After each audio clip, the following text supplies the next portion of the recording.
39. ஆஹா, சின்ன வயசுல. எல்லாரும் இப்ப பாரு எங்கடா வருதுன்னு கேட்டு கடைசியில எல்லாம் 80 வயசுல 90 வயசுல வருவோம். இப்ப எல்லாமே 15 வயசுலயே வந்துருதுங்க. எத்தனது? 15 வயசுல. ரொம்ப கஷ்டமா இருக்கு. அப்புறம் என்ன பண்றதுங்க? அப்புறம் அவங்களுக்கு சொல்லி புரிய வைக்கணும் இல்லையா? அப்புறம் அதுதான் நேரமாச்சு. அப்ப இப்பதான் சரிங்க ஐயா. ஆமா அனுப்பிச்சு விட்டு சரி அப்புறம் பயிற்சி இன்னைக்கே தொடங்கிட்டாங்க. சரிங்க ஐயா. சரி. எப்பொருள் யார் யாரை கேட்பினும் அப்பொருளில் மெய்ப்பொருள் காண்பதறிவு. ஆமா. அப்ப யாரு சொன்னாலும் கேட்கணும். அதே நேரத்துல உங்கள் அறிவை வைத்துக் கொண்டு நீங்க சொந்த முடிவெடுக்கணும். ஆமா. நான் சொல்றது உண்மையா பொய்யா, நான் உண்மையாவும் இருக்கலாம் பொய்யாவும் இருக்கலாம். அதே மாதிரி கேட்கணும். உண்மை சொன்னாலும் சரி பொய் சொன்னாலும் சரி கேட்கணும். கேட்டு அதுல எந்த அளவுக்கு உண்மை இருக்குன்னு பார்த்துட்டு உங்க அறிவு இருக்குல்லையா அதோட பொருத்தி பார்க்கணும். பொருத்தி பார்த்து நீங்க முடிவு எடுத்தீங்கன்னா வெற்றி அடைஞ்சிடலாம்.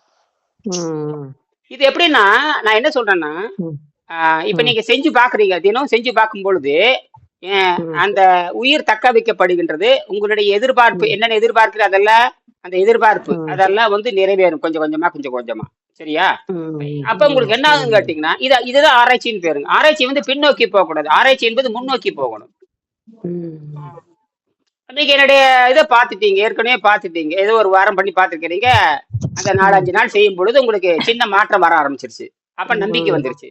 அப்ப நான் உண்மையை சொல்லி இருக்க வேண்டும். அங்க அந்த என்னுடைய வீடு எங்கேயும் மருந்து இல்ல, மாத்திரை இல்ல, உணவு இல்ல, எதுவுமே நான் சொல்லக்கூடாது. என்னது சொல்லக்கூடாது.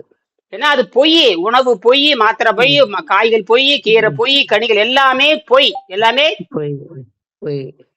வாழ்த்துக்கள் பாண்டிச்சேரி அறவாளி. வாழ்த்துக்கள். பாண்டிச்சேரி அறவாளி அருமையா செஞ்சிருக்கீங்க. அற்புதமா எரிஞ்சுக்கிட்டு இருக்குது. உங்களுக்கு வாழ்த்துக்கள் சொல்றேன். சவுண்ட் கம்மியா இருக்கா? நான் வெளியே போகல சார். சாயந்தரம் நானும் வாங்கிட்டு வந்துடுறேன். பாரு எரிச்சுட்டாரு பாருங்க. சொன்ன உடனே எரிச்சு காமிச்சிட்டாரு பாருங்க. அடாடா அற்புதம். இதுதான் அந்த உண்மையா. ஏன்னா எதுக்குன்னா இது வந்து உங்களை வந்து மாங்காய அப்படியே வானத்துக்கு போய் அதை பொறிச்சிட்டு வாங்க எதுவுமே சொல்லல. சாதாரணமா அங்க போறீங்க, 50 ரூபாய் கொடுக்குறீங்க, ஒரு பொருளை வாங்குறீங்க, கனெக்ட் பண்றீங்க, எரியுது. ஒரு பெரிய வேலையை கொடுக்கவே இல்லை. பெரிய கஷ்டமான வேலை, 14 மணி நேரம் உடைக்கிற வேலையெல்லாம் செய்யறேன். நீங்க ஒரு சின்ன வேலை செய்யலைன்னா அதுதான் அந்த மாயை. அது என்னது மாயை. ஆனா அந்த மாயை உடைச்சிட்டாரு பாருங்க அவரு. அது உண்மையான வேலை யாரும் செய்ய மாட்டாங்க. ஏன்னா உலகத்துல பிசாசுங்கிற தன்மை வந்து சாதிக்கவே முடியாது. பொய் அதை வந்து செய்யவே முடியாது. அது பொய் செஞ்சிடலாம் பொய் சொல்றாங்க. அதுக்குத்தான் அவங்க வந்து அவங்களோட ஏமாத்தி வந்து வருஷ கணக்கா அவங்களோட அடிமையா இருப்பாரு. தவிர இது உண்மை. இந்த உண்மையை செய்யறதுக்கு சவுண்டே வரல ஐயா. சுத்தமா சவுண்டே வரல ஐயா. அப்படியா? இங்க ஒரு நிமிஷம் இருங்க. ஒரு நிமிஷம். நல்லா கேக்குது சார். அப்ப உங்களதே ரைஸ் பண்ணுங்க. அங்க நான் ரொம்ப முழுசா சத்தம் உங்க கைபேசி கொஞ்சம் சத்தம் வச்சு பாருங்க. உங்க கைபேசிய நல்லா சத்தமாவே பேசுறாங்க சார். நல்லா கேக்குது. எனக்கு நல்லா கேக்குது. சரி செஞ்சிட்டீங்க. சரி செஞ்சிட்டாங்க. அதனால அதை எப்பவுமே வந்து உண்மையான ஒரு அறிவியலுக்கு இயற்கை அப்படித்தான் பண்ணுது. உண்மையான அறிவியலுக்கு மதிப்பு குறைவாகத்தான் இருக்கு. ஏன்னா தீய சக்தி தான் 99 விழுக்காடு இருக்கு. நல்லதுக்கு வந்து உங்க மனம் இறங்கியே வராது. அதனாலதான் இந்த அறிவியல்லாம் தடை செய்யுது பாருங்க. இஸ்ரோல இருக்கிறவங்க 280 பேரு பழைய பதவி விலகி போறான்னா அவனுக்கு வேற ஒரு ஆசை வந்துருச்சு. அப்ப சொந்த நாட்டை விட்டுட்டு வேற எங்கேயே போறான். சொந்த நாட்டை விட்டுட்டு வேற எங்கேயே போறான். காரணம் பணம் அல்லது ஆசை தான் காரணம். 200 பேர் போறான்னா எவ்வளவு ஒரு ப்ராஜெக்ட். அந்த இஸ்ரோவே மூடுற அளவுக்கு நிலைமை மோசமா இருக்கு. 200 விஞ்ஞானிக்கு போனா அந்த 200 அவனுக்கு மரியாதை கொடுக்கணும், அவனுக்கு சம்பளம் கொடுக்கணும், வசதி பண்ணி கொடுக்கணும், அவன் எங்கேயும் போகாத பாத்துக்கணும்னா அது யாருடைய வேலை? அரசனுடைய வேலை இல்லவா? அரசை வந்து மயிரை வச்சு உட்காந்து இருந்தா எவன் போகாம இருப்பான்? அவனுடைய எண்ணத்தை தெரிஞ்சு அதுக்கு தகுந்த அவனுக்கு வசதி பண்ணி கொடுக்கணும். அப்பதான் இஸ்ரோனால நாடு முன்னேறுதுங்க. அது வேற. ஒரு விஞ்ஞானியை வந்து கேவலமா பார்த்தா அப்படித்தான் இருக்கும். அவன் வெளியே போயிட்டேன், அவன் போனதா நீ திருப்பி அந்த இடத்துக்கு வரணும்னா எத்தனை ஆயிரம் கோடி செலவாகும். அது பேச மூடிட்டு அவனுக்கு ஒழுங்கா வச்சிருந்தா 10,000 கோடி மிச்சமா இருக்கும். இல்ல இப்ப கதறி என்ன பண்றது? அவன் போனவன் திரும்பி வரமாட்டான். அமெரிக்கா போன திரும்பி வருவானா? எவனும் வரமாட்டான். எல்லாம் அமெரிக்கா போயிட்டானுங்க. எல்லாம் மாசத்துக்கு போய் சேர்ந்துட்டானுங்க. அங்க போய் நம்ம வீட்டுல நம்ம பையன் நாம கஷ்டப்பட்டு வளர்த்துன பையன் வேற நாட்டுக்கு போய் அவனுக்கு போய் கால் கழுவுறான். இப்ப நம்ம வளர்த்தி நமக்கு சார் நீங்க சொல்ற மாதிரி ரிசர்ச் டிபார்ட்மெண்ட்டுக்கு வந்து இவங்க ஃபெசிலிட்டிஸ் குடுக்கறதுல ஒண்ணு, ரெண்டாவது இவங்க நம்பிதான் நாட்டுடைய பொருளாதாரம் எக்கனாமிக் ஸ்டேட்டஸே இருக்குங்கிறதே இன்னும் தெரியாம இந்த அரசியல்வாதிகள் விளையாண்டுகிட்டு இருக்காங்க சார். ஏன்னா அதுதான் இப்ப வந்து இப்ப இப்ப யூஎஸ்ல குடுக்குற அந்த ஃபெசிலிட்டிஸ நம்ம நாட்டுலதான் சார் ஆராய்ச்சியாளர்களும் அறிவாளிகளும் ஜாஸ்தி. நம்ம ஆமா மரபுலயே அறிவுங்கிறது இருக்கு, ஆமா நம்ம ஆளுங்களுக்கு தான் அறிவு அதிகம். ஆனா ம் அரசாங்கம் வந்து ஹோல்டு பண்ணா நம்ம ம் வந்து வேர்ல்டு ஃபர்ஸ்ட் கண்ட்ரியா வருவோம் சார். இன்னும் அண்டர் டெவலப்பிங் கண்ட்ரிலேயே தான் இருக்கும். இப்ப ஆ, சைனா ரீசெண்டா ராக்கெட் லான்ச் பண்ணிருக்காங்க. சைனா ஆமா விடவா நம்ம வந்து பின்தங்கிய நாடு? நம்ம ஆமா நாடுதான் பழமையான நாடு. ஆனா ம் நம்ம இன்னும் டெவலப்பிங் டெவலப்பிங் டெவலப்பிங் டெவலப்பிங்னே சொல்லிக்கிட்டு இருக்கோம். ஏன்? ஆ, அறிவாளிகளை மதிக்காத நாடு நாசமா போகட்டும். ம், ம். நானே யூஎஸ்க்கு ஆமா தான் சார் ஒர்க் பண்றேன். ஏன்னா இங்க ஆ, 30-35,000 குடுக்கறது அங்க 60 குடுக்குறாங்களேன்ட்டு நான் அங்க ஓடி பெங்களூர் வந்து ம் அலைஞ்ச நாய் மாதிரி. ம் அப்புறம் ஹெல்த் இஷ்யூ வந்ததால நான் பின்வாங்கிட்டேன். பட் ஆனா ம் இப்ப எங்க படிப்புக்கு தகுந்த ஊதியம் இங்க கிடைக்காம தானே அவனுக்கு போய் வேலை செய்யறோம். ஆமா அது உண்மைதான். ம் அப்படி என்ன இவன் என்ன பண்றான்னா அந்த அறிவு ஞானம் எதுவுமே கிடையாது உனக்கு. காரணம் என்னது? அது என்ன காரணம் தெரியுங்களா? இந்த சிலபஸ் அண்ட் எக்ஸாமினேஷன் அது வெள்ளைக்காரனோட சதி திட்டம். அது அதாவது பிரிட்டிஷ்காரன் சதி திட்டம். நீ பணக்காரன் ஆகலாமே தவிர ஒரு நாளும் நீ அறிவாளி ஆகக்கூடாது. என்ன ஆகக்கூடாது? அறிவாளி ஆகக்கூடாது. இதுதான் வந்து பிரிட்டிஷ்காரனோட ரூல். ஏன்னா இதை புரிஞ்சுக்கிறதுக்கு எனக்கு பல ஆண்டுகள் ஆச்சு. வெங்கடேசன் சொல்லிதான் எனக்கு புரிய வச்சாரு. இன்னொன்னு சார், நீங்க சொன்ன மாதிரி இப்ப நான் பேசணும். இப்ப ம் வந்து எல்லாம் காசு பணம்னு பொருளாதாரத்தை பாத்துக்கிட்டு படிச்சவனை ம் விட படிக்காதவன் ஒரு ஹோட்டல் கடை வச்சவன் மாதிரி எவ்வளவு சம்பாதிக்கிறான்ட்டு அப்படி போறாங்க. ஆனா ம் ம் கற்றோனுக்கு சென்ற இடமெல்லாம் சிறப்பு, கல்வியோடைய ம் மரியாதையே வேறனுங்கிறது நிறைய பேர் மறந்துட்டு, ஆ நீ டிகிரி முடிச்சுட்டு என்ன 20,000 வாங்குறியா, அதுக்கு நான் 12ஆம் கிளாஸ் முடிச்சுட்டு ஒரு தள்ளுவண்டி தண்டுறேன், ஹோட்டல் வைக்கிறேன், ஆன்லைன்ல சேல் பண்றேன், ம் காசுதான் பாக்குறாங்க. ஆ தகுதியும் அறிவும் அதைவிட விலை மிக்கது. ஓ இப்போ அம்பானிக்கு இருக்கிற மரியாதை வேற, எலன் மஸ்க் இருக்கிறது வேற. ஹீஸ் ட்ரில்லியனியர். ஆமா எப்படி? ஆமா ம் அறிவுதான். அவர் வந்து கன்சியூமர் பண்ணல, பொருளாதாரம் பண்ணல, நாலேஜ். ஆமா நாலேஜ் தான். அந்த நாலேஜ் தான். ஆமா எலன் மாஸ்க் முழுக்க முழுக்க நாலேஜ். அது ஆமா வந்து ஆமா மக்கள் புரிஞ்சுக்க மாட்டேங்கிறாங்க. நானும் அம்பானி ஆகுறேன், ஆ நானும் வந்து ஆன்லைன்ல சேல் பண்றேன். அந்த ஆ மாதிரி இப்ப இளைஞர்களுடைய படிப்பளவே இப்ப கம்மியா இருக்கு சார். ஆமாமா ஆமாமா உண்மைதான் உண்மைதான் உண்மைதான். எல்லாம் எதுல சேரானா வெறும் அந்த இதுல அதை வந்து பிசினஸ் மேனேஜ்மெண்ட், அப்புறம் இந்த மாதிரி பிசிஏ சிஏ இந்த சார்ட்டர்ட் அக்கௌண்ட், அப்புறம் இந்த பிகாம் இப்படித்தான் போறானது. இப்படித்தான் போறானே தவிர ஒருத்தவங்க கூட நேச்சுரல் சயின்ஸ் அறிவு, natural physics, natural chemistry, natural biology, natural science எவனும் படிக்கிறதே கிடையாது. அதான் அறிவு பக்கமே எவனும் போறது இல்ல. காலேஜ்ல சேர்றதே இல்லைங்க. அதாவது பணத்தை விட பெருசு வந்து ஆரோக்கியம் பிளஸ் வந்து ம் ஒரு மரியாதை, அறிவு ம் அப்படிங்கறத விட்டுட்டு ஆ, எல்லாரும் பணத்துக்கு முன்னாடியே ஓடுறாங்க. எல்லாம் அதான் உண்மை. மார்க்கெட்டிங் பண்ணு, சேல் பண்ணு, அமேசான்ல ஒரு இதை சப்ஸ்கிரைப் பண்ணு, ம் சேல் பண்ணு அப்படின்ட்டு அப்படியே ஓடிட்டு இருக்காங்க. ஆனா அதாவது பாருங்க, விரைவில். எலன் ம் மஸ்க் அவுட்ஸ்டாண்டிங். இப்ப நாசா டீம் ஃபுல்லா எலன் மஸ்கோட சேர்ந்து அவங்க ம் கண்ட்ரியே வேற இடத்துக்கு போகுது. இப்பதான் அந்த ஒரு ஜியோல வேலை செஞ்ச ஒரு இன்ஜினியர், ஒரு ஜியோல வேலை செஞ்ச ஒரு ஊழியர் அவர்கிட்ட பேசினாரு. இது எப்படி டெவலப் பண்ணலாம் அப்படின்னு அவர் பேசிட்டு இருந்தார். அதாவது இப்போ நான் சொன்ன பாண்டிச்சேரியிலேயே நமக்கு தேவையான மினரல்ஸ் அங்கே கிடைக்குது. அந்த மினரல்ஸை வச்சு நம்ம மிக்ஸ் பண்ணோம்னா நம்ம வந்து ஒரு வீட்டுக்கு தேவையான எலக்ட்ரிசிட்டி ஒரு நாளைக்கு வந்து பார்த்தீங்கன்னா பர் ஹவருக்கு 3 யூனிட் எடுக்கலாம். அப்போ பர் ஹவருக்கு 3 யூனிட்னா ஒரு மணி நேரம் ஒரு நாளைக்கு 72 யூனிட், அதாவது குட்டி ஃபேக்டரி ரன் பண்ணலாம். எவ்வளோ செலவாகும்னா மீதி போனால் அந்த 20 கிலோ செய்யறதுக்கு ஒரு மீதி பண்ணால் 5000க்கு மேலே செலவாகுது. அதை செலவு பண்ணிட்டோம்னா அதுக்கப்புறம் அது வெளியிருந்து எனர்ஜி எடுக்க ஆரம்பிச்சிடும். தொட்ட உடனேயே எனர்ஜி, அதாவது உலகத்திலே வந்து தொட்டோட எலக்ட்ரிசிட்டி வர்றது நான் கண்டுபிடிச்சது தான். இப்போ அவர் பண்ணிட்டாரு, அவர் பேசினார், அவர் ராஜ்குமார்ன்ட்டு. அவர் புரியுது சார் அப்படின்ட்டாரு. ஆக இது வரப்போகுது. ஏன்னா நான் கண்டுபிடிச்சி இப்போ ஜனவரியில் தான் நான் கண்டுபிடிச்சேன். என் பொண்ணு படுத்துட்டாங்க. அவங்க வந்து செய்யணும்னா இன்னும் தைரியம் வேணும், பேசணும், தைரியம் வேணும். அந்த அளவுக்கு அந்த கல்லூரி அறிவு எவனுக்கும் கிடையாது. புதுசா ஒரு தியரி சொல்லுகின்ற பொழுது அது உள்வாங்கிற பொறுமை வந்து யாருக்கும் இருக்காது. இப்ப கூட என் நண்பர் ஒருத்தர் வந்துட்டு போனாரு, பார்த்தாரு. 20 வருஷமா என் நண்பரா இருக்காரு. கூர்ந்து பாக்குறாரு. அது அதிகமான விளக்கம் கேட்காம வேற ஏதோ ஒரு நாயம் பேசிட்டு போறாரு. நான் சொல்றேன் இந்த மாதிரி உன்னை கண்டுபிடிச்சிருக்க அப்படின்னு. ஆனா நான் கண்டுபிடிக்கதான் பார்ப்பாரு. பார்த்துட்டு எங்களுக்கு இதெல்லாம் புரியாதுங்க ஏன்ட்டு போறாரு. ஆனா காரணம் என்ன கேட்டீங்கன்னா, நீங்க சொன்ன மாதிரி அந்த பணம், அந்த வேற மாதிரி திங்கிங், எப்பாவது ஒரு நாளைக்கு வந்து பாக்குறது, அது மரியாதை நிமித்தம் பாக்குறது வேற. என்ன செய்யறான், இது எப்படி எடுத்துட்டு போலாம் அப்படிங்கிற எண்ணம் அவங்களுக்கு வர்றதே இல்லை. அது காரணம் தெரியுமா? அந்த இயற்கை தடை செய்யும் எப்பவுமே. அது காரணம் அப்ப எல்லாத்துட்டும் இதை பேசக்கூடாது. அதாவது என்னன்னு கேட்டு வள்ளுவர் என்ன சொல்றாருன்னா, அதாவது பன்றியின் முன்னால் நல் முத்துக்களை போடாதீர்கள். பன்றியின் முன்னால் முத்துக்களை போடாதீர்கள். அப்ப பன்றிக்கு முத்து பத்தி தெரியுமா? தெரியாது. அதே மாதிரி தான் இதுக்கு என்னன்னா, அறிவில்லாதவங்ககிட்ட, அதாவது அறிவில்லாதவங்ககிட்ட நீ அறிவில்லாத மாதிரி நடந்துக்கோ, அறிவாளிகிட்ட அவனை விட மிகுந்த அறிவாளி மாதிரி நடந்துக்கோ அப்படிங்கிறது தான் அர்த்தம் அதுக்கு பேர். அதனால அறிவியல் மெய்யியல் யார்கிட்ட பேசணும்னா பொது மேடையில பேசணும். அந்த பொது மேடையில் 1000 பேர் உட்காந்துருந்தானே எவனோ ஒருத்தர் கவனிப்பான், அவங்ககிட்ட தான் நீ வளர்க்கணும். நீ என்ன நினைக்கிறீங்கன்னா, பொது மேடையில பேசும்போது 1000 பேர் உட்கார்ந்து இருக்கிறாங்களா, 1000 பேரும் அறிவாளி ஆயிர முடியாது, 1000 பேர் ஒரு சிந்தனை கேட்க மாட்டான். அந்த மூலையில அவனாச்சும் உட்கார்ந்து இருப்பான், அவன் தான் கவனிச்சுட்டு இருப்பான், அவன் தான் அவனுக்கு மாணவரா வருவான். அதுதான் நீங்கெல்லாம். இப்ப அவரை வேற ஒரு பிரச்சனைக்கு வந்தவர், இந்த கடுமையான ஒரு நோயாளி கூட்டிட்டு வந்தாரு. அப்புறம் சொன்னேன், ஒன்றும் பிரச்சனை இல்லை, சரி பண்ணிக்கலாம் அப்படின்னு சொல்லி தைரியம் கொடுத்து, அப்புறம் எங்கிட்ட எதுவுமே கிடையாது, சுடுதண்ணி கூட கிடையாது. அப்புறம் அவனே இப்ப கீழே போய் இதை வாங்கிட்டு வந்தான், அதை சாப்பிட்டு சொல்லி மரியாதை பண்ணி அனுப்பிச்சு சொல்லிட்டு, நாளையிலேருந்து அவனுக்கு பயிற்சி தொடங்குது, கையில புத்தகத்தை அவனை கொடுத்து போயிட்டு நான் பண்றேங்க அப்படின்னா, வயது 39, ரொம்ப ஏழை. நான் சொன்னேன், நான் ஏழையா இருந்தேன்னு பணக்காரன் நோய் ஒண்ணுதான்ட்டேன். நான் பணக்காரா இருந்தா பெரிய பெரிய பெரிய பெரிய மருத்துவமனைக்கு போய் பணத்தை கொடுத்து செத்து போயிடுவான். ஏழையா இருந்தானே ஜிஹெச்சுக்கு போய் பணம் செலவழிக்க முடியாம அங்கே செத்து போயிடுவான். ரெண்டும் ஒண்ணுதான். அவன் பணம் செலவழிச்சு அவன் செத்து போயிடுவான். அப்ப ஜெயலலிதாவை தான் சொன்னேன், ஜெயலலிதா 8 கோடி செலவு பண்ணி செத்து போச்சு, நீயும் அப்படித்தான்.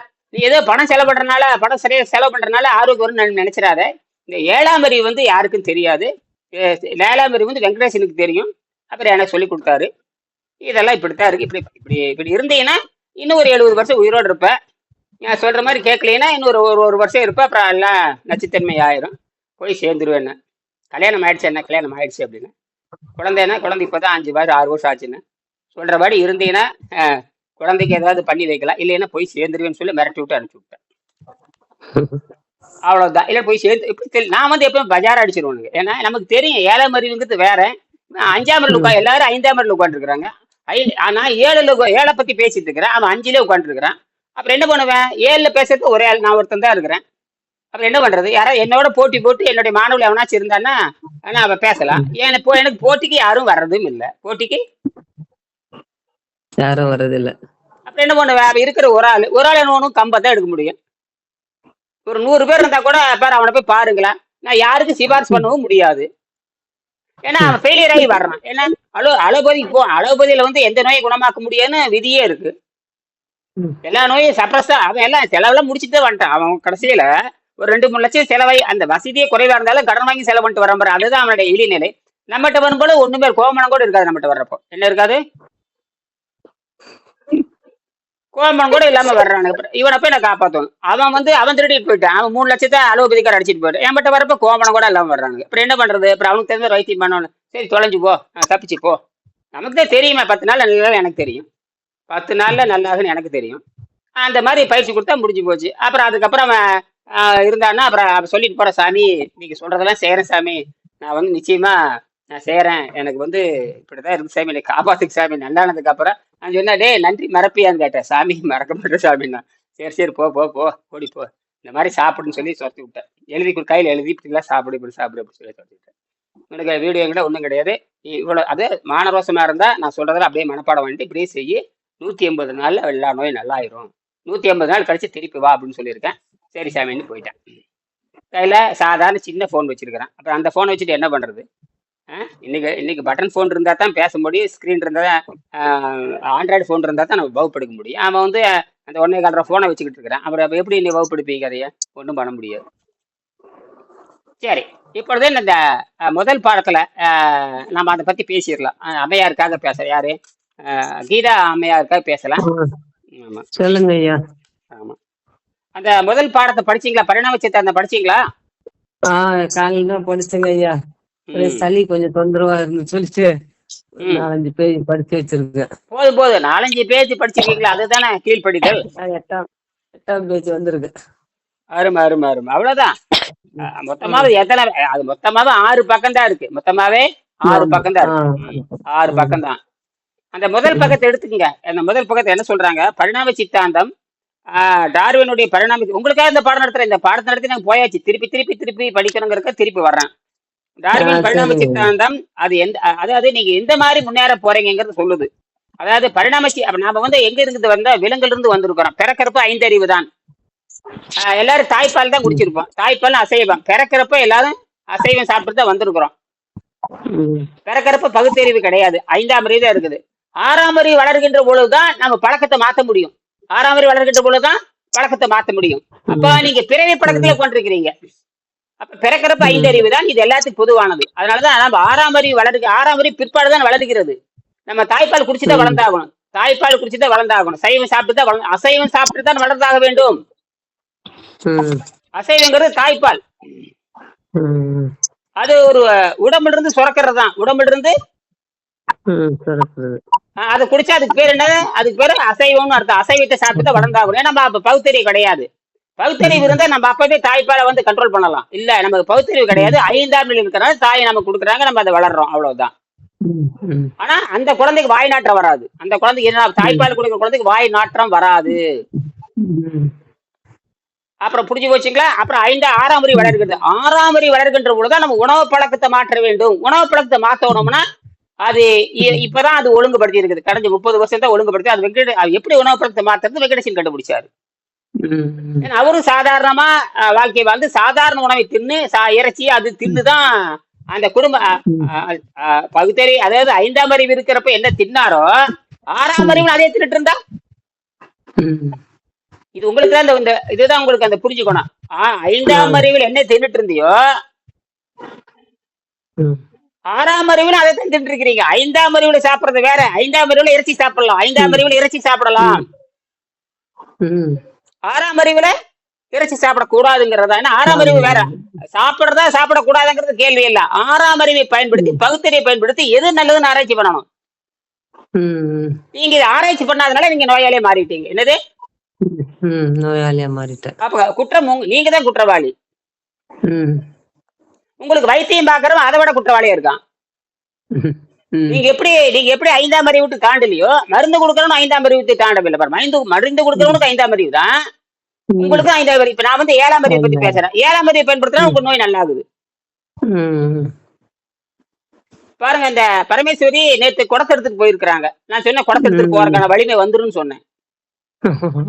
6 வருஷமா அவங்களுக்கு படாத பாடு பட்டிருக்காங்க. அரை மணி நேரம் உட்கார முடியாது. அப்ப அந்த முதுகந்தண்டு கீழே அந்த கடைசி 3-4 எலும்பு இருக்கும். L5, L6, L4, L5, L6ன்னு சொல்றான். அதாவது L5, L4, L5, L6, L7 அந்த கீழே கடைசியில அதுல நரம்பு உள்ள, அதுக்குள்ள அந்த ஓட்டைக்குள்ள நரம்பு கீழே போகும். மண்டையில இருந்து கீழே முதுகுத்தண்டு வழியாக என்ன நான் அந்த சொல்ற முதுகுந்தண்டு நரம்புகள் சாதாரணம் அல்ல, கொடூரம். அந்த முதுகுந்தண்டு நரம்புகள், அந்த நரம்பு அந்த ஓட்டைக்குள்ளதான் போகும். 32 வளையம் இருக்கான். 33 எலும்பு வளையங்கள். என்னது?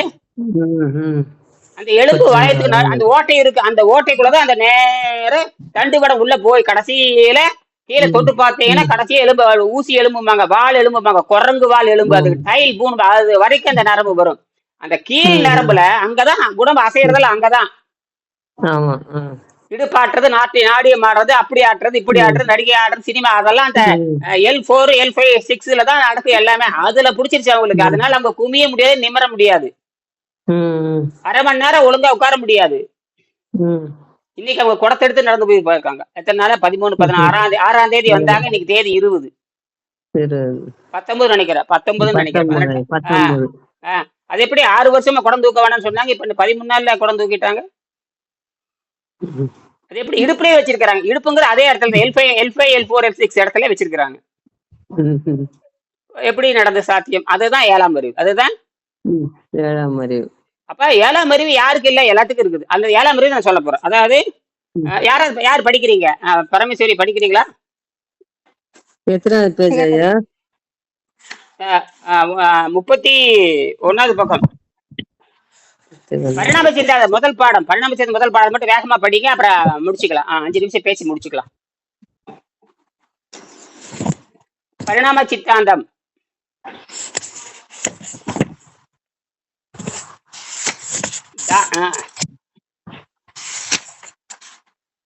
இவங்க 39ங்கய்யா.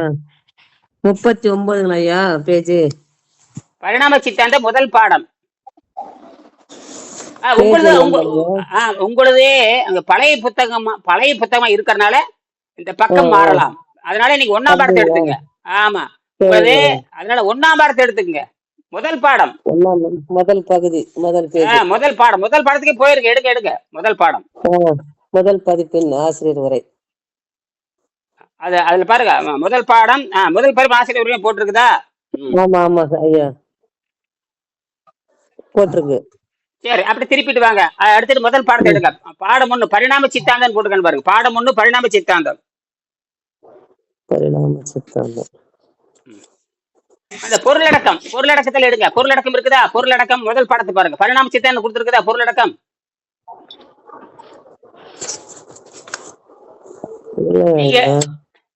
நீங்க படிச்ச பாடத்தை எடுங்க. காலையில படிச்சீங்களா அந்த பாடத்தை எடுங்க. காலையில பதிப்பு வந்து படிச்சுட்டு வந்தேன் ஐயா. முதல் பதிப்பின் ஆசிரியர் வரையில இருந்து படிச்சுட்டு வந்தேன். பாடத்துக்கு போகல, முதல் பாடத்தை படிக்கணும். அப்படி திருப்பிட்டு வாங்க. முதல் பாடம் வரும் பாருங்க, அப்படி திருப்புங்க. எடுங்க. முதல் பதிப்பு தான் படிச்சுட்டு திருப்பிட்டே வரேன் ஐயா. என்ன வேணும் அதுல உங்களுக்கு? தலைப்பு 1 பாடம் 1 போட்டிருக்கும் பாருங்க. பாடம் 1 போடல ஐயா. முதல் பதிப்பின் ஆசிரியர் உரை. அதை தள்ளிட்டு வாங்க. அதெல்லாம் தள்ளிட்டு வாங்க. அதெல்லாம் எடுத்துட்டு அப்படி அந்த காயத்தை தள்ளிட்டு வாங்க. தள்ளிட்டே வரேன். நிறைய பேஜுங்க வருது. அதுக்கப்புறம் 2ஆம் பதிப்பின் ஆசிரியர் உரை வருது. எல்லாம் தள்ளிட்டு வாங்க. தள்ளுங்க. பொருளடக்கம்னு வருது. அது எடுங்க. அது எத்தனாம் பக்கம் போட்டிருக்கு? எத்தனாம் பக்கம் அதுல போட்டிருக்கு? பரிணாம சித்தாந்தம் ஐயா. 31வது பேஜ். 31. எடுங்க. 31ஆம் பக்கம் எடுங்க. சட்டம் போட்டு வருது. உயிரினத்தின் பெயர், செயல்கள், இனப்பெருக்க நிலை, இதெல்லாம் வருது. அதான் சொன்னேன். 1ஆம் பாடம் எடுங்க. சரிங்க ஐயா, எடுத்தாச்சு. இது நீங்க படிக்கிற, நீங்க என்ன பண்ணிருக்கீங்கன்னா அந்த முதல் பதிப்பு 2ஆம் பதிப்பு அதை படிச்சிருக்கீங்க. சரிதான், பரவாயில்ல. நான் உங்களை முதல் பாடம் படிங்கன்னு சொன்னேன். சரி. நீங்க என்ன பண்ணிருக்கீங்க? முதல் பதிப்பு அதுதான் அந்த அவசர கோலம். அப்பா இருங்க. இருங்க. நான் அனுப்புற வீடியோ ரெக்கார்ட் பண்ணிக்க. அதெல்லாம் நீங்க பதிவு பண்ணி வச்சுக்கணும். அதாவது நான் உங்களுக்காக பண்ணிருக்கேன். பேசுறது பூரா அவங்க பதிவு பண்ணி அதுலயே கேள்விக்கு பதில் சொல்லியிருப்பேன். அதை உங்களுக்கு சொந்தமா வச்சுக்க. என்னைக்கு அழிக்க கூடாது. சரிங்க. 100 வருஷம் ஆனாலும் உங்களுக்கு எடுக்கிற பாடம் அது. இன்னும் 3 நாள் தான் சொல்லி தருவேன். சரிங்க. நீங்க காணாம போயிடுச்சுன்னு வச்சுக்கோங்க, அவ்வளவுதான். அப்புறம் பதிலே பேச மாட்டேன். ஒரு லிங்க் கூட அழிக்க கூடாது. நீங்க யூடியூப்ல போய் உங்க படம் வரலாம் எடுத்து வச்சுக்கோங்க. அதுக்கு தான் ஓபன் பண்றது. பாருங்க, பரமேஸ்வரி வந்திருக்கிறாங்க, அவங்க வந்துட்டு போயிட்டாங்க. கீதா வந்திருக்கிறீங்க, பாண்டிச்சேரி அரவாளி வந்திருக்காரு, நான் வந்திருக்கேன். இது உங்களுக்கு தெரியும். இதெல்லாம் நீங்க என்ன பண்ண, லிங்க் பதிவு பண்ணி வச்சு, லிங்க் செலவே ஆகாது, அப்படியே இருக்கும். அழிக்காமே வச்சுக்கோணும். எப்ப இருந்தாலும் அதை எடுத்து பாத்துக்கிட்டே இருந்தீங்கன்னா என்னுடைய நேரம் மிச்சம், காலம் மிச்சம். அதை சொல்றது படி அப்படியே நடந்தீங்கன்னா 4 நாள் முன்னேறிட்டே போகும். இன்னும் 180 நாள் நடந்துடலாம். இன்னும் 30 நாள் 40 நாள் எங்க தெரிஞ்சு போயிடும். நாளைக்கே தெரிஞ்சு நாளைக்கு எல்லாம் தெரிஞ்சிடும். இன்னைக்கே டெவலப் வந்துடும். 4-5 நாள்லயே நீங்க சேர்த்து அப்படியே பிடிச்சி மெல்ல அப்படியே போகலாம். நீங்க எல்லாம் ஒண்ணும் பண்ணிக்கலாம். இப்ப காலையில என்ன பண்ணீங்க அதை சொல்லுங்க. காலையில இருந்து என்ன பண்ணீங்க? காலையில இன்னைக்கு தேனும் லெமனும் இது கலந்து ஜூஸ் குடிச்சேன் ஐயா. மதியத்துக்கு பொரிக்கடலை, அவல், வேர்க்கடலை, பொட்டுக்கடலை, மிக்சரு, வெங்காயம், தக்காளி, கேரட்டும் பீட்ரூட் சீவிட்டு லெமன் புழிஞ்சிட்டு தேங்காய் 2 ஸ்பூன் ஊத்தி சாப்பிட்டேங்க ஐயா. அவ்வளவுதான். காலையில இருந்து எத்தனை மணிக்கு எந்திரிச்சிங்க? ஒரு 5:30 மணிக்கு எந்திரிச்சிருப்பீங்களா? எழுந்துட்டேன் ஐயா. 6:30 சாப்பிட்டேன். 6:45 தேனும் ஜூஸும் சாப்பிட்டேன், லெமன் ஜூஸும். அது வரைக்கும் பொரியல் எத்தனை மணிக்கு சாப்பிட்டீங்க? ஒரு 1 மணிக்கு சாப்பிட்டுருப்பீங்க, 12 மணிக்கு சாப்பிட்டீங்க? இருக்கும். ஒன்னாக போகுது. 12:30 ஆயிடுச்சு. சரி, அப்படின்னா 6 மணி நேரம் இந்த நீர் மருந்து சாப்பிட்டுருக்கீங்க. 6 மணி நேரத்துல ஒரு 600 மில்லி சாப்பிட்டு இருக்கலாம் தண்ணி. சரியா? கொஞ்சம் கொஞ்சமா சாப்பிட்டு 600 மில்லி கடத்திருக்கீங்க. சரியா போச்சு. இப்ப என்ன பண்றீங்க? மறுபடியும் ஒரு 1:30 மணிக்கு சாப்பிட்டீங்க. சாயங்காலம் 4 மணி 6 மணி வரைக்கும் இதே மாதிரி கொஞ்சம் கொஞ்சமா இருந்துட்டே வரணும். சரியா? மயக்கம் வராது, கிருகிருப்பு வராது, சோறு வராது. அப்படியே நீங்க 6 மாசம் ஓய்வுலதான் இருக்கணும். புரியுதா? அந்த உடம்பே சொல்லும் நடக்கலான்னு. அதே சொல்லும். என்னது நடக்கலாம்? அது உத்தரவு தரணும். நீ ஆஞ்சலே நடக்காது, நீங்க சொல்ல நடக்காது. அதுக்கு தெரியும். எங்கிட்ட எந்த வித விஷமும் இல்லை அப்படின்னு சொல்லும் பொழுது நீங்க தானாவே அதுவே சொல்லும், தானாவே காலை ஆட்டுறது கை அதுவே வரும், அதுவே காலை நீட்டும், காலையக்கும், மூளையில வேலை செய்ய ஆரம்பிக்கும், மூளை டக்கு டக்கு டக்கு ரத்தோட்டம் போகும், மூஞ்சில நிறமாறிட்டு வரும், ரத்த சிகப்பு எல்லாம் வந்துட்டு இன்னைக்கே ரத்த சிகப்புல வந்துரும். இங்க உங்க கேமரா ஆன் பண்ணுங்க பாக்குறேன். கேமராவை தொடுங்க, எல்லாரும் கேமரா தொடுங்க. கீழே பாருங்க, தொட்டு பாருங்க, கேமரா மாதிரி ஒண்ணு இருக்கு, அதை தொடுங்க. கேமரா மாதிரி சோனியா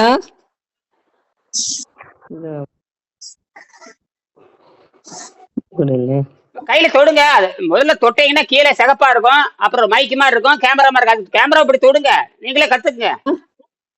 சோனியா சோனியா ஒரு நிமிஷம் வாமா, முகத்தை காட்டு சொல்றாரு,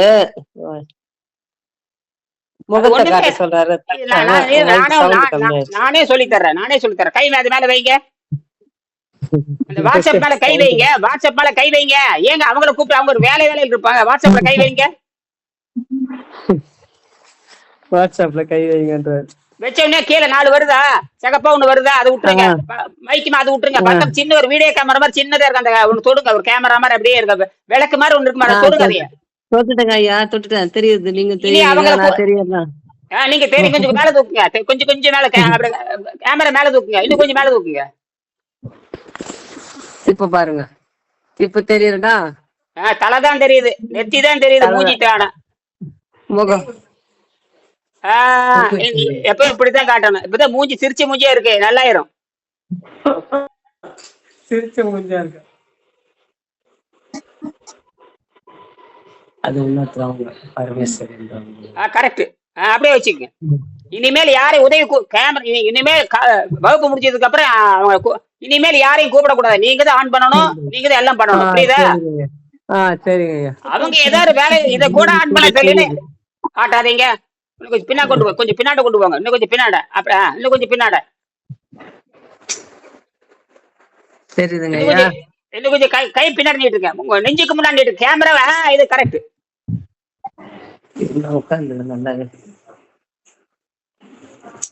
பாருங்க பரிமளா என்ன சிரமப்படுறாங்க பாருங்க.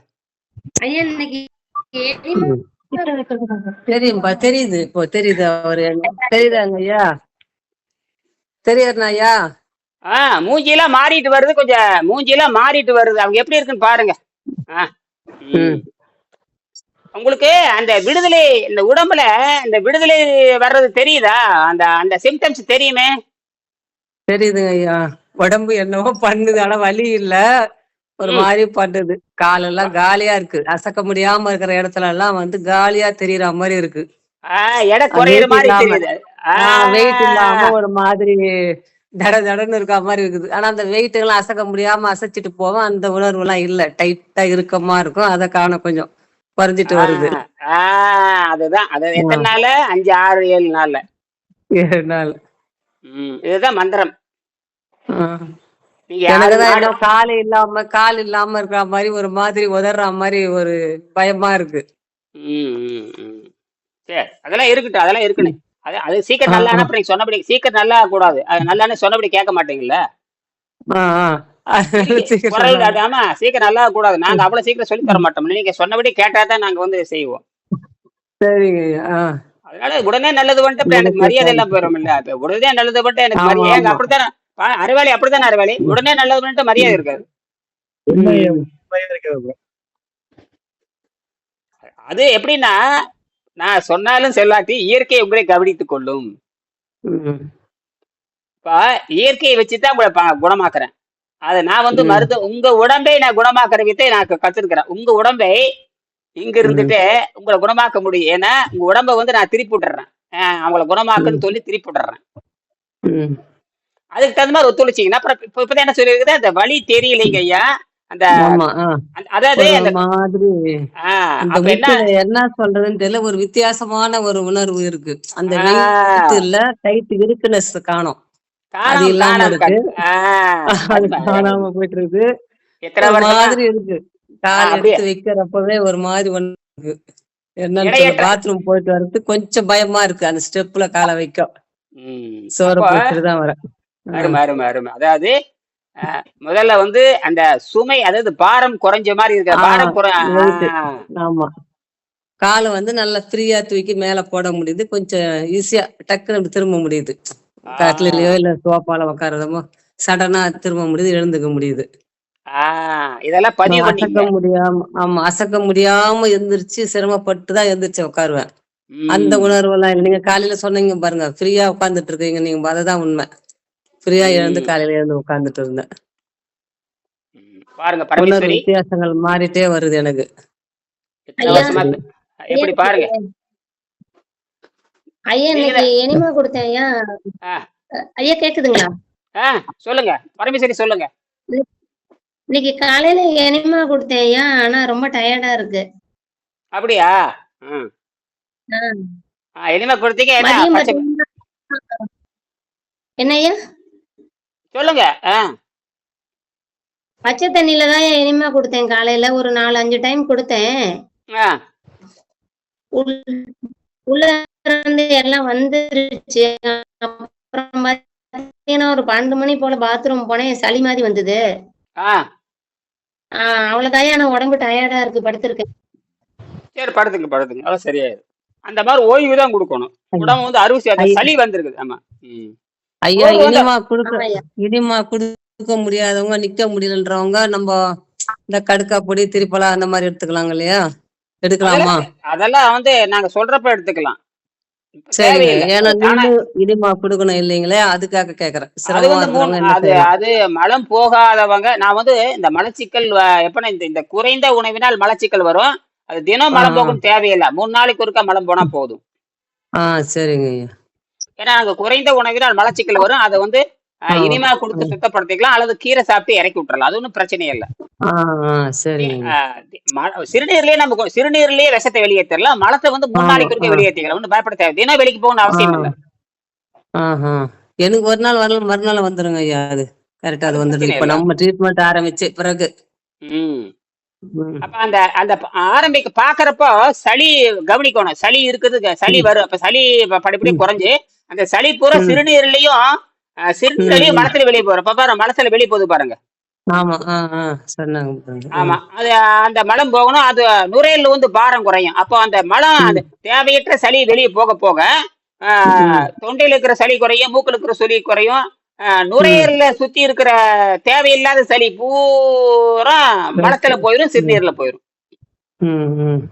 தினம் மழை போகணும் அவசியம் இல்ல, 2 நாளைக்கு ஒருக்கா போயிடும். அப்படி போகலீங்கன்னா தற்காலிகமா 1 தடவை 2 தடவை தற்காலிகமா பயன்படுத்தலாம், நிரந்தரமா பயன்படுத்த தேவையில்லை. அதுக்காக நான் மாத்தி நான் கொடுத்துட்டே வருவேன், ஒன்னும் பயப்பட தேவையில்லை. அப்படி மாதிரி சோறு வந்துன்னா பேசாம ஒரு வெந்நீர் எலுமிச்சை பழத்தை கொஞ்சம் புழிஞ்சு கொஞ்சோண்டு தேன் கலந்து குடிச்சிட்டு பேசாம ஓய்வு எடுத்துட்டோம்னா சரியா போயிடும்.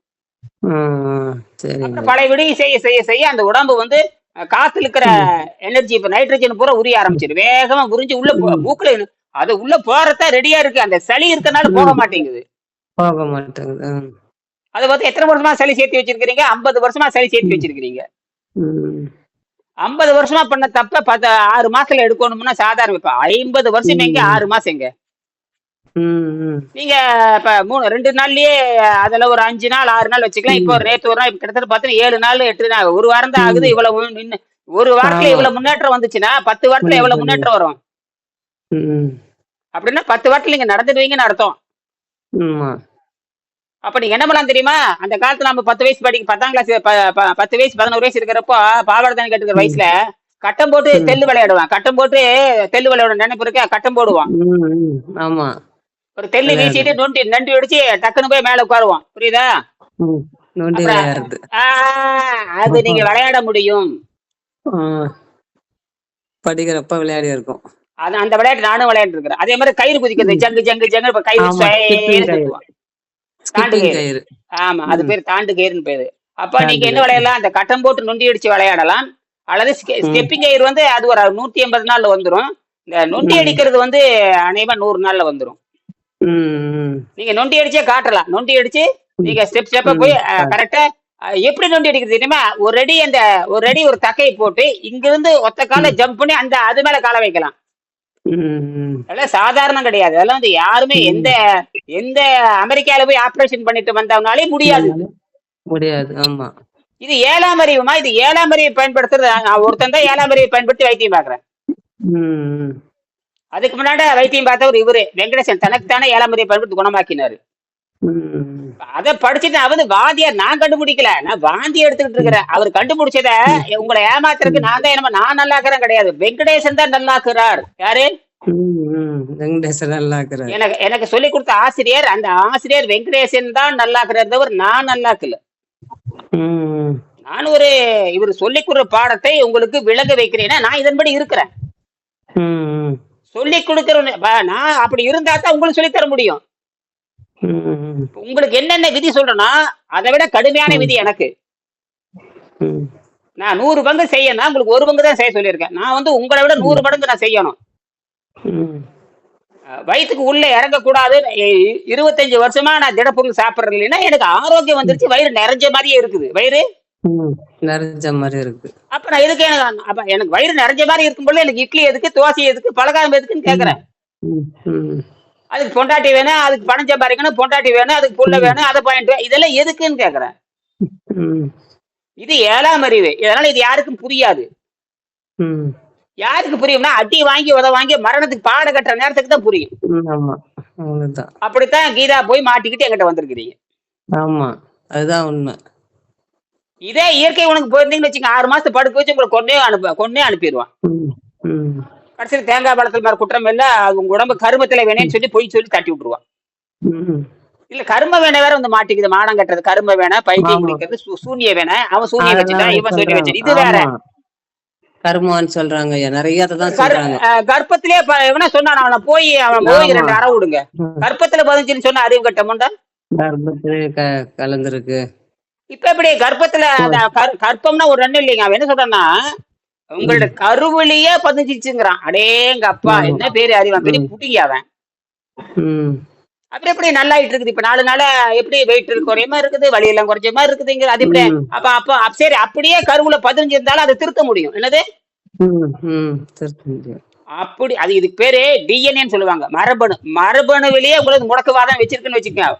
மரபணுவிலேயே இந்த வயதுல முடக்குவாதம் வரணும், அவங்க அவதிப்படும் எழுதி இருந்தா அதை நம்ம திருத்திடலாம்.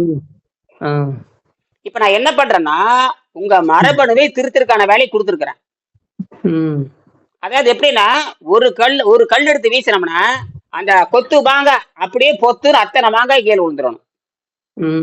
அப்ப உங்களுக்கு 50 பிரச்சனை இருக்குன்னு வச்சுக்கோங்க. 50 பிரச்சனைக்கு ஒரே கல்லு தான். 50 பிரச்சனைக்கு ஒரே கல்லு அடிச்சோடனே அந்த கொத்து மாங்காய், அந்த ஒரு கொத்துல பார்த்தா 50 மாங்காய் காய்ச்சிட்டு இருக்குது. ஒரே அடி அடிக்கிறேன், அந்த கொத்து அந்து விழுந்து, எனக்கு ஒரே கல்லு தான் வீசுறேன், அந்த கொத்து அந்து விழுந்தா அது 50 மாங்காய் எனக்கு பலன். அதே மாதிரிதான் இந்த ஒரு பயிற்சி செஞ்சாவே பெரும்பாலும் அனைத்து நோய்களும் குணமாயிரும். அதுதான் நீங்க செய்யறது. சரியா? சரி, இப்ப நான் 6:30 மணிக்கு நம்ம பேசுவோம். 8:30 மணிக்கு பேசுனீங்கன்னா முதல் பாடத்தை இப்ப என்ன போட்டிருக்க, பரிணாம சித்தாந்தம். இப்ப நான் வேகமா படிச்சேன். அந்த பரிணாம சித்தாந்தத்துல 6 பக்கம் இருக்குது, அதை மட்டும் நல்லா படிக்கிறீங்க. சரிங்க. உங்களை 6:30 மணிக்கு நான் கூப்பிடுறேன், அல்லது 8:30 மணிக்கு நான் கூப்பிடுறேன். சரியா? சரிங்க. நன்றி, வணக்கம்.